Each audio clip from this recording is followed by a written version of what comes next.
बेटा देखें, इसमें आगे देखें एक बार। रेस्ट्रिक्टेड परमुटेशंस, जैसे मैंने जो असाइनमेंट आपके पास भेजा है उसमें 2-3 क्वेश्चन है रेस्ट्रिक्टेड परमुटेशंस के। जैसे आपके पास क्वेश्चन नंबर 4 दिया हुआ है उस असाइनमेंट का, उसी में बात करेंगे हम।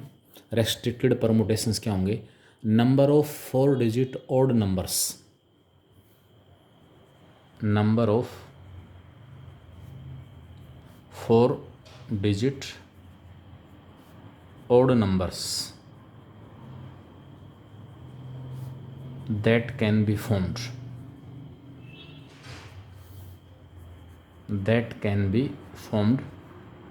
when repetition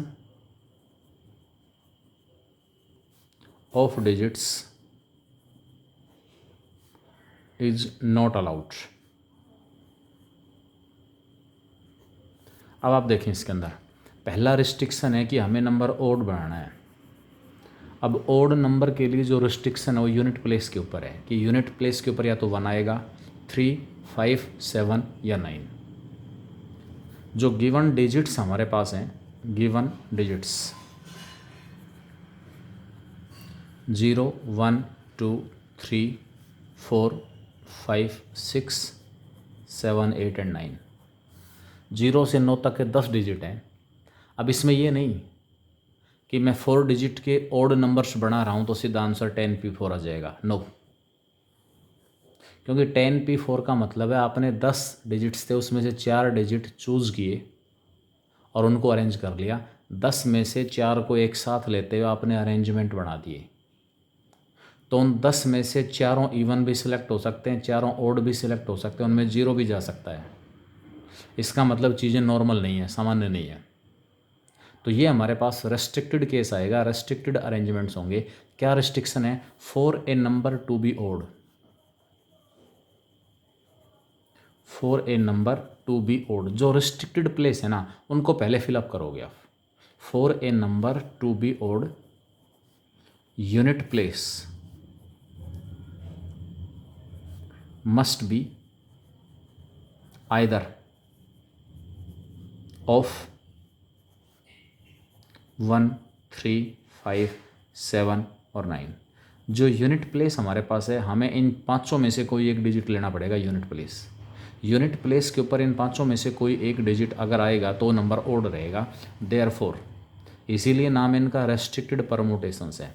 देयरफॉर ये हम डिटेल में जाएंगे, वहाँ यूज होगा।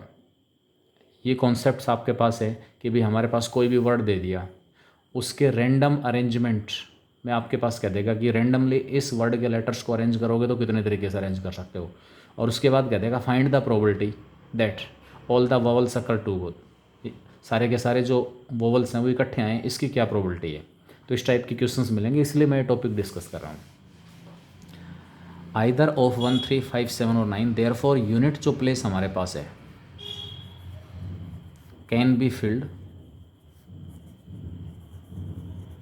इन 5 वेज।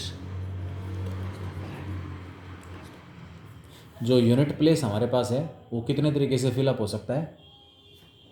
5 तरीके से। ठीक है, यूनिट प्लेस के ऊपर क्या क्या आ सकता है? या तो 1 आएगा, 3 आएगा, 5 आएगा, 7 आएगा, 9 आएगा। इनमें से कोई एक डिजिट यूनिट प्लेस के ऊपर है। अब बारी आती है, क्योंकि जो मेरे पास डिजिट अवेलेबल है उनमें 0 भी शामिल है। अब दूसरा जो रिस्ट्रिक्टेड प्लेस है वो 1000 प्लेस है। नाउ यूनिट प्लेस को मैंने फिलअप कर लिया 5 तरीके से, यानी कि 5 तरीके का मतलब ये नहीं कि 500 एक साथ आ जाएंगे यूनिट प्लेस के ऊपर। इन 500 में से कोई एक नंबर आएगा, कोई एक डिजिट आएगा, तो 1 आएगा, 3 आएगा, 5 आएगा, 7 आएगा, 9 आएगा। तो यूनिट प्लेस के लिए मेरे पास चॉइस कितनी है? 5 है। सेकेंड रिस्ट्रिक्टेड पोजिशन इज, जो सेकेंड रिस्ट्रिक्टेड पोजिशन है वो हमारे पास है 1000 प्लेस, क्योंकि 4 डिजिटेड नंबर है। अब ये 1000 प्लेस रिस्ट्रिक्टेड क्यों है? अगर हमने इफ़ 0 इज एट 1000 प्लेस,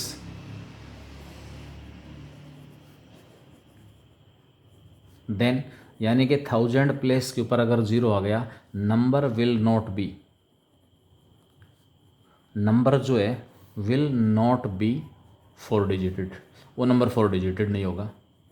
इसका मतलब ये केस भी हटाना है हमें, ठीक है। तो 1000 place can be filled in how many ways? 1000 place can be filled in how many ways? 8 ways. अब ये कैसे आया? 8 तरीके से मैं 1000 प्लेस को फिलअप कर सकता हूँ। वो कैसे आया भाई? एक डिजिट तो आपने यूनिट प्लेस के ऊपर रख दिया, क्योंकि रिपीटिशन अलाउड नहीं है। Repetition of digits is not allowed. Repetition allowed नहीं है, इस वजह से 1000 प्लेस को मैंने 5 तरीके से फिलअप किया। यानी कि जो 5 ओड डिजिट थे उनमें से एक डिजिट यूनिट प्लेस के ऊपर चला गया। बाकी जो 4 डिजिट हैं वो कहीं भी जा सकते हैं, आ सकते हैं। तो 4 तो ओड हो गई और 4 ही नॉन ज़ीरो इवन डिजिट हैं, 2, 4, 6 और 8। यानी कि 1000 प्लेस के लिए मेरे पास टोटल 8 डिजिट अवेलेबल हैं। मैंने जीरो हटा दिया, 1000 प्लेस के ऊपर जीरो नहीं आ सकता, और 1000 प्लेस के ऊपर जो डिजिट यूनिट प्लेस के ऊपर आ गया इन पांचों में से कोई एक, वो नहीं आ सकता। इसलिए 10 में से 2 डिजिट बाहर हो जाएंगे। 1000 प्लेस को फिलअप करने के लिए वो 2 डिजिट अवेलेबल नहीं है। इसलिए जो 1000 प्लेस है वो कितने तरीके से फिलअप हो रहा है? 8 तरीके से, ठीक है। यानी कि जो रिस्ट्रिक्टेड पोजीशंस थी वो फिलअप हो गई। दोनों रिस्ट्रिक्टेड क्यों हैं? यूनिट प्लेस रिस्ट्रिक्टेड इसलिए है क्योंकि वहाँ पर डिजिट हमें ओड रखना है। 1000 प्लेस रिस्ट्रिक्टेड क्यों है? क्योंकि वहाँ पर जीरो नहीं आ सकता। क्लियर? रिमेनिंग जो 2 पोजीशंस हैं, remaining 2 positions can be field with the help of remaining 8 digits in how many ways? 8p2 ways। बीच में 10s प्लेस और 100 प्लेस के ऊपर जो बाकी 8 डिजिट बच गए उनमें से कोई भी डिजिट आ सकता है। आप कहोगे 8 कहाँ बच गए भाई? एक डिजिट तो यूनिट प्लेस के ऊपर गया है, 1, 3, 5, 7, 9 में से, और जो बाकी 4 ओड बचे और 2, 4, 6, 8, 4 इवन है, उन 8 में से कोई एक 1000 प्लेस के ऊपर आ गया। तो टोटल 10 डिजिट होते हैं, 10 में से 2 निकाल दिए, कितने डिजिट बच गए? 8। 8 में से मुझे 10s प्लेस और 100 प्लेस के ऊपर 2 डिजिट लेने हैं। वो कितने तरीके से मैं ले सकता हूँ? 8p2। 8p2 की वैल्यू हमारे पास कितनी आएगी? दैट इज़ 8 फैक्टोरियल अपॉन में 8 - 2 6 फैक्टोरियल। 8 × 7 × 6 फैक्टोरियल अपॉन में 6 फैक्टोरियल, कैंसिल हो गया। Therefore required number of 4 digited odd numbers कितना आ गया हमारे पास? It is equal to, unit place को हमने 8 तरीके से फिलअप किया था, 10s प्लेस को 8 तरीके से फिलअप किया था, और बाकी जो 2 पोजीशंस उनको कितने तरीके से फिलअप किया? 8 × 7 वेज। तो इस तरीके से इनको मल्टीप्लाई करोगे तो आपके पास जो आंसर दिया हुआ है वो आंसर हमारे पास आ जाएगा। दैट इज़, जो इसके अंदर कितना गिवन है? Repetition of digits is not allowed. Repetition allowed नहीं है। Clear? Sorry, unit place can be filled in 5 ways. इस 8 की जगह क्या आएगा? 5 आएगा। यूनिट प्लेस को हम कितने तरीके से फिलअप कर सकते हैं? 5 तरीके से। और उसके बाद जो हमारे पास 1000 प्लेस था उसको कितने तरीके से फिलअप किया था हमने? 8 तरीके से। और बाकी 2 जो पोजीशन हैं वो कितने तरीके से फिलअप हो रही हैं? तो इसको सिंप्लीफाई करोगे, 8 × 5 40, 40 × 8 320, और 320 को हम 7 से और मल्टीप्लाई करेंगे, 0, 4 और 2। यानी कि ऐसे जो नंबर्स हैं उनकी संख्या कितनी होगी? 2240। अगर इसी क्वेश्चन में if repetition of digits is allowed, what will happen? भाई रिपीटिशन ऑफ डिजिट्स अलाउड है, नंबर 4 डिजिट के यूँ ओड हो, लेकिन कोई भी डिजिट कितनी बार रिपीट हो सकता है? तो 2 तो रिस्ट्रिक्टेड पोजीशन है ही हैं। In this case unit place can be filled in 5 ways. नंबर को ओड रखना है, ओड रखने के लिए यूनिट प्लेस के ऊपर 1, 3, 5 या 7 या 9 इन्हीं में से कोई एक डिजिट आएगा। यानी कि यूनिट जो प्लेस हमारे पास हो कितने तरीके से फिलअप हो रहा है, 5 ways. Repetition of digits is allowed का मतलब ये हुआ जो डिजिट यूनिट प्लेस के ऊपर आ गया वो बाकी भी हर प्लेस के लिए अवेलेबल है। 1000 प्लेस केवल रिस्ट्रिक्शन यूनिट पे था, 1000 पे भी रिस्ट्रिक्शन है क्योंकि 1000 पे 0 नहीं आ सकता। 1000 place can be filled in 9 ways. कहोगे यहाँ से 9 कैसे आया, क्योंकि केवल 0 हटाएंगे बस। रिपीटिशन अलाउड है, इसका मतलब जो यूनिट प्लेस के ऊपर आ चुका वो 1000 प्लेस के ऊपर भी आ सकता है। तो 1000 प्लेस के लिए कौन एलिजिबल नहीं है, केवल 0 एलिजिबल नहीं है बस। तो 0 को छोड़कर बाकी नॉन 0 डिजिट 9 बच गए, उनमें से कोई भी डिजिट कहाँ आ सकता है, 1000 प्लेस के ऊपर। 10th प्लेस, अब यहाँ ध्यान रखना यहाँ परमुटेशन अप्लाई नहीं होंगे, यहाँ परमुटेशन अप्लाई मत कर देना, ये रिस्ट्रिक्टेड केस हमारे पास है। यहाँ फॉर्मूला अप्लाई मत कर देना, कभी 10p2 ले लो, क्योंकि रिपीटिशन अलाउड है। जहाँ भी रिपीटिशन अलाउड है वहाँ कभी भी परमुटेशन अप्लाई नहीं होगा, NPR वाला फॉर्मूला अप्लाई नहीं होगा। इंडिविजुअली फिलअप करोगे तो फिर आप ये सोचोगे भाई परमुटेशन अप्लाई नहीं करूँ तो कैसे निकालूँ, इंडिविजुअली उन पोजिशंस को फिलअप करेंगे। 10th place can be filled in how many ways, 10 ways. और 100 place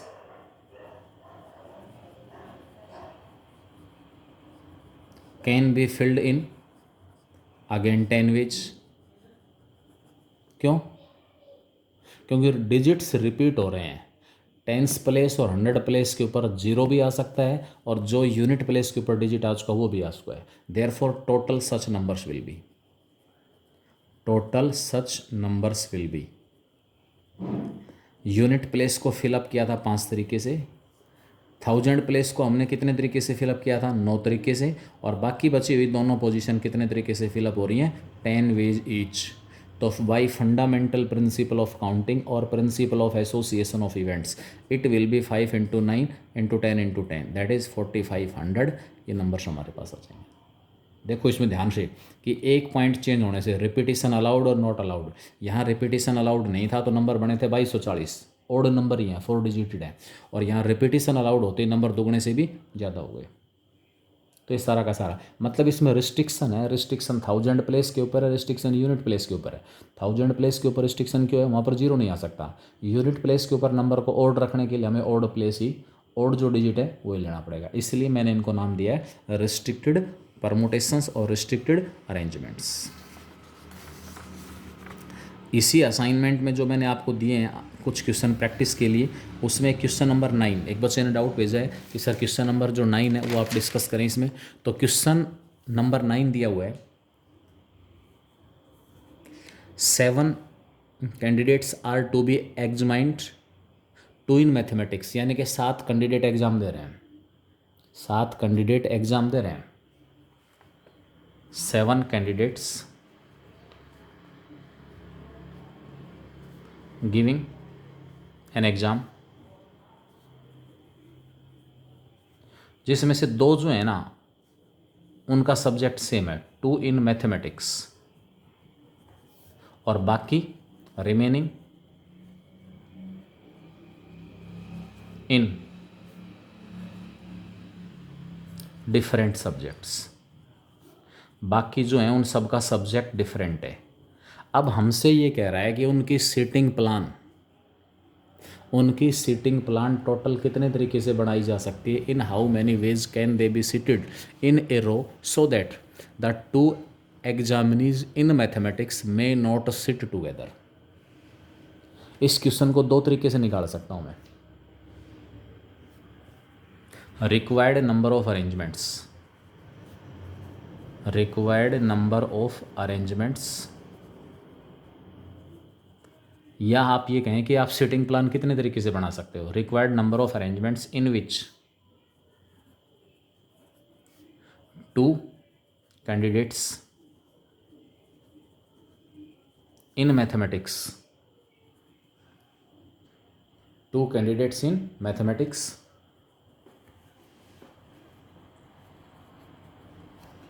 may not sit together।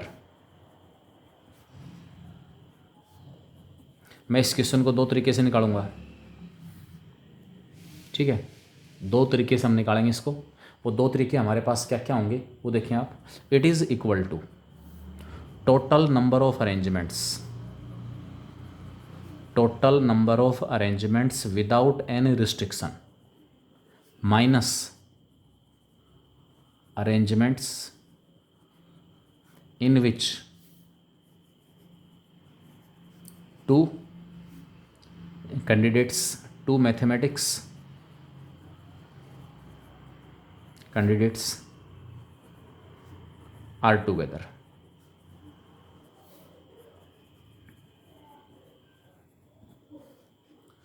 Total number of arrangements तो हमारे पास हो गए 8 factorial, 7 and 7 factorial. Total number of arrangements बगैर किसी रिस्ट्रिक्शन के एक लाइन के अंदर 7 कैंडिडेट है, उनको अरेंज करना है। 7 ऑब्जेक्ट मेरे पास हैं, उन सभी को एक साथ लेते हुए मुझे अरेंजमेंट तैयार करने हैं। तो टोटल नंबर ऑफ अरेंजमेंट्स तो 7p7 हो गया and it is equal to 7 factorial. इसमें से मैं वो अरेंजमेंट्स माइनस कर रहा हूँ जिसमें मैथ्स वाले दोनों कैंडिडेट एक साथ हैं, आगे पीछे हैं। तो ये भी आपके पास एक केस आएगा कि number of arrangements in which some objects are together, number of arrangements in which some objects are together. Suppose अब मैं इसमें निकाल रहा हूँ कि जो मैथ्स वाले कैंडिडेट हैं ना, उनको मैंने नाम सपोज M1 और M2 दे दिया। मैथ्स वाले जो कैंडिडेट्स हैं उनका नाम क्या है, M1 और M2 है, ठीक है।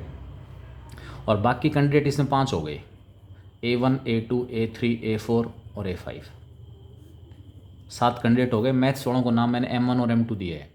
मैं क्या कर रहा हूँ, वो अरेंजमेंट्स निकाल रहा हूँ जिसमें मैथ्स वाले दोनों कैंडिडेट एक साथ आ रहे हैं। एक साथ मैं इन दोनों को इकट्ठा कर दूंगा, एक तरह से इन दोनों को बाउंड कर दिया, बांध दिया एक साथ, यानी कि दो ऑब्जेक्ट्स का एक ब्लॉक बना दिया, एक ब्लॉक। और उसके बाद A1 A2 A3 A4 A5। एक आध क्वेश्चन और डिस्कस करेंगे इसी टाइप का कि भाई ये वर्ड दिया हुआ है, इस वर्ड के लेटर्स को कितने तरीके से अरेंज कर सकते हैं कि सारे वावल्स इकट्ठे रहें, सारे वावल्स एक साथ रहें, सारे वावल्स एक साथ ना रहें। तो ये केस हमारे पास आएगा, जितने ऑब्जेक्ट्स को आप एक साथ रख रहे हो उतनों को आपने बाउंड कर दिया, एक रस्सी से बांध दिया कि उनके बीच में कोई ना आ पाए, इकट्ठा कर दिया, उसको एक ब्लॉक कह दिया। Now this will be treated as one object. Now we have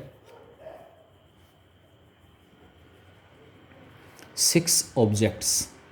अब मेरे पास एक तरह से 6 ऑब्जेक्ट्स हैं which can be arranged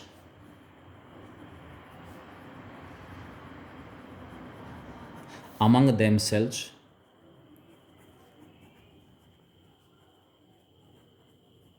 in 6p6, that is 6 factorial veg.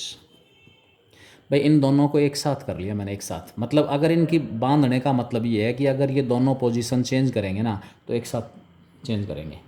अब मैंने जो दोनों एक साथ बांधे हुए हैं, एक तो मैंने M1 को पहले ले रखा है, M2 को बाद में ले लिया।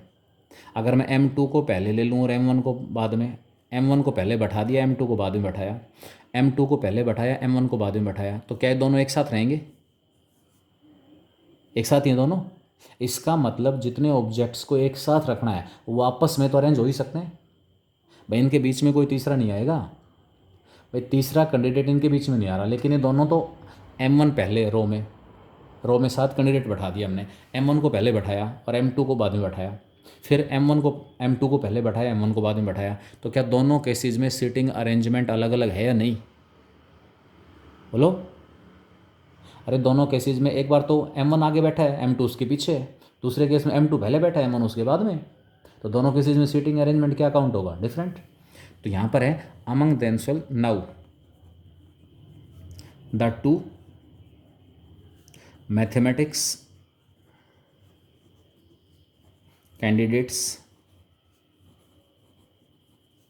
can be arranged among themselves, दोनों, in 2 factorial ways। therefore total arrangements in which the to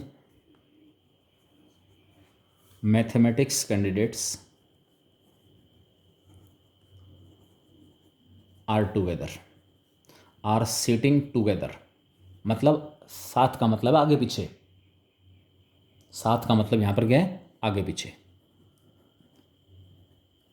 ये आपके पास आ जाएगा 6 फैक्टोरियल इंटू में 2 फैक्टोरियल, कितना आया 6 फैक्टोरियल 720। बगैर किसी रिस्ट्रिक्शन के अरेंजमेंट्स की संख्या कितनी थी 7 फैक्टोरियल। और ये कौन से अरेंजमेंट हैं जिसमें मैथ्स वाले दोनों जो कैंडिडेट हैं M1 और M2 वो इकट्ठा बैठे हैं, ठीक है।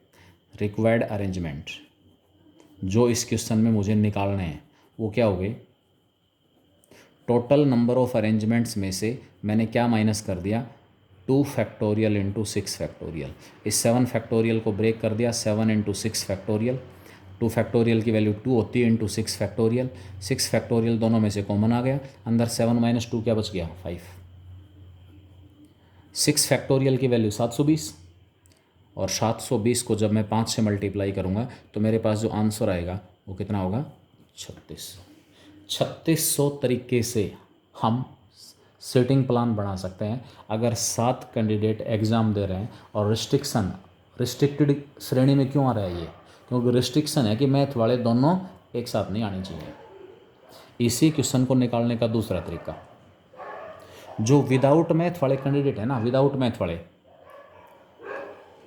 मैथ वाले एक इसमें बॉयज़ और गर्ल्स का केस है, क्वेश्चन नंबर 10, वो भी लगभग ऐसा ही है। In how many ways 5 boys and 3 girls be seated in a row so that no 2 girls are together. इसी क्वेश्चन को आप दूसरे तरीके से निकाल सकते हो। मैंने जो विदाउट मैथ वाले कैंडिडेट्स थे ना उनको एक लाइन के अंदर अरेंज कर लिया। बता सकते हो कितने तरीके से अरेंज कर सकते हैं इनको। विदाउट मैथ वाले जो 5 कैंडिडेट हैं उनको मैंने कहाँ अरेंज किया, एक लाइन के अंदर। कितने तरीके से अरेंज कर सकता हूँ मैं, और इनके बीच में मैंने टोटल पॉसिबिलिटी देख ली, क्रॉस पोजीशन लगा दी। आप ध्यान से देखें, इस कॉन्सेप्ट को समझें। अगर इन क्रॉस पोजीशंस में से किन्हीं 2 क्रॉस पोजीशंस के ऊपर मैं मैथ्स वाले कैंडिडेट्स को बैठा देता हूँ तो क्या मैथ्स वाले कैंडिडेट आपको इकट्ठे मिलेंगे? क्या कोई भी 2 क्रॉस पोजीशन एक साथ आ रही हैं? अगर मैथ्स वाले कैंडिडेट मैंने यहाँ और यहाँ बैठा दिया तो नॉन मैथ का कैंडिडेट उनके बीच में आ गया। मैथ्स वाला कैंडिडेट एक यहाँ बैठा दिया, एक यहाँ बैठा दिया, तो कितना हुआ उनके बीच में? विदाउट मैथ वाले कैंडिडेट्स हैं, एक यहाँ बैठा दिया, दूसरा यहाँ बैठा दिया, तो इसका मतलब क्या हुआ कि विदाउट मैथ वाले कैंडिडेट्स जो है वो हर हालत में एक बीच में आ रहे हैं ना। वो तो इस केस में आपके पास आया, सीधा शॉर्ट में आंसर निकालना है कि विदाउट मैथ वाले जो 5 कैंडिडेट्स हैं, 5 candidates can be arranged in a row in how many ways 5 factorial ways 5p5, यानी कि जो रिस्ट्रिक्टेड हैं कि भाई इनके बीच में कोई ना कोई आना चाहिए। तो मैंने पहले विदाउट मैथ वाले जो 5 कैंडिडेट थे उनको अरेंज कर लिया एक रो के अंदर। कितने तरीके से अरेंज कर सकता हूँ? 5p5 और 5 फैक्टोरियल आएगा, दैट इज़ 120। 2 मैथमेटिक्स कैंडिडेट्स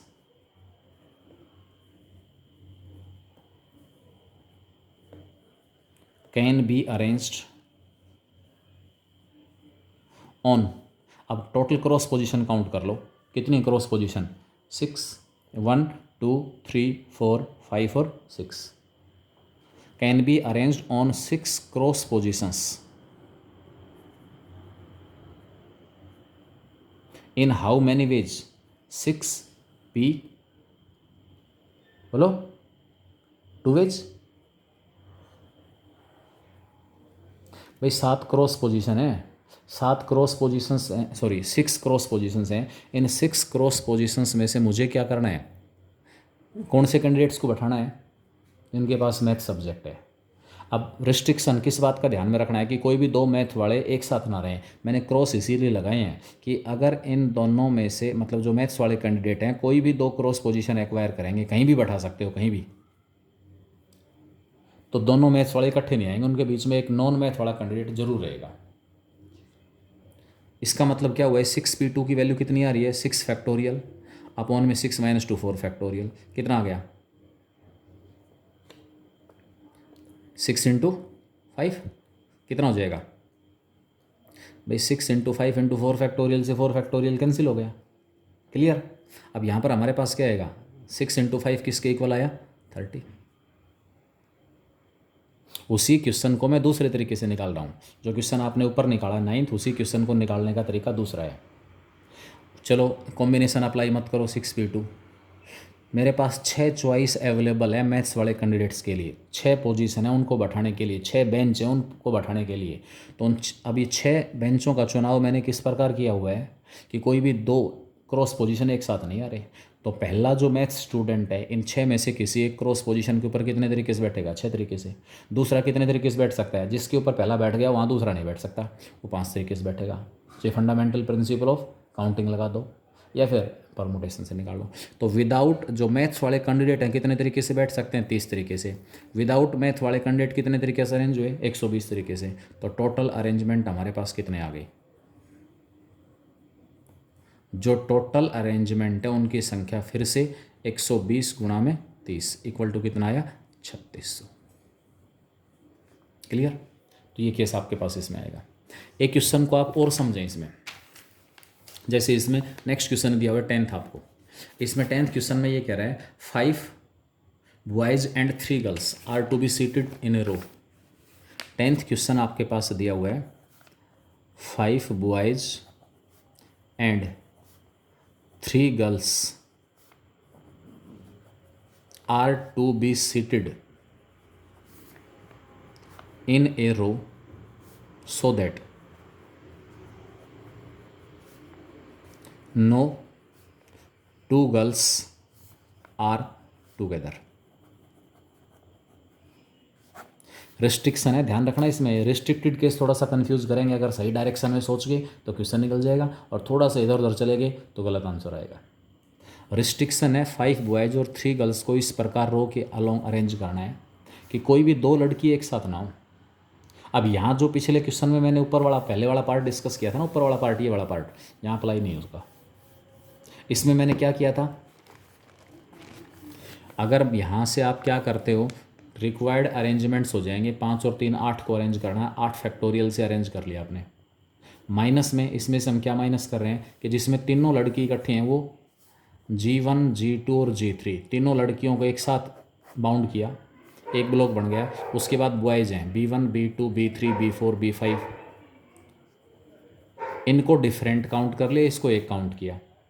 तो यहाँ पर टोटल हमारे पास कितने ऑब्जेक्ट हो गए, 6 फैक्टोरियल। तीनों लड़की आपस में कितने तरीके से अरेंज हो सकते हैं, 3 फैक्टोरियल। इस तरीके से नहीं निकालोगे, ये क्वेश्चन गलत हो गया। क्यों गलत हो गया ये आपके ऊपर छोड़ रहा हूँ, इसके ऊपर विचार करें आप कि ये गलत क्यों है। इस क्वेश्चन को निकालने का मेथड वही रहेगा क्रॉस वाला। आपके पास जो 5 बॉयज़ हैं उनको मैं अरेंज करूँगा कितने तरीके से, 5 फैक्टोरियल वेज से। रिस्ट्रिक्शन है कि कोई भी 2 लड़की एक साथ नहीं होनी चाहिए, तो इन बॉयज़ के बीच में मैंने क्रॉस पोजीशन मार्क कर दी। कितनी क्रॉस पोजीशन लग गई, 6। इन 6 में से एक साथ कितनी क्रॉस पोजीशन एंगेज होंगी इन 3 लड़कियों को बैठाने के लिए, 3। तो लड़कियां जो है वो कितने तरीके से अरेंज हो सकती हैं, 6p3। तो रिक्वायर्ड जो अरेंजमेंट 10th क्वेश्चन में आपके पास आएंगे 5 फैक्टोरियल इंटू 6 फैक्टोरियल अपॉन में 6 - 3 3 फैक्टोरियल, 6 × 5 × 4 × 3 फैक्टोरियल, 3 फैक्टोरियल कैंसिल हो जाएगा, ये भी 120 ये भी 120। इसका मतलब टोटल जो अरेंजमेंट्स उनकी संख्या में कितने मिलेगी, 14,400। क्लियर। तो इन क्वेश्चंस को फिर से निकालें, फिर अगर कोई डाउट आता है तो मेरे को बताओ, हम इन चीज़ों को कल फिर डिस्कस करेंगे। ऑलराइट। अब सर्कुलर अरेंजमेंट और डिस्कस करके उसके बाद हम कॉम्बिनेशंस के ऊपर आएंगे और फिर अपना मेन टॉपिक स्टार्ट करेंगे इसमें, प्रोबेबिलिटी वाला। Thank you very much.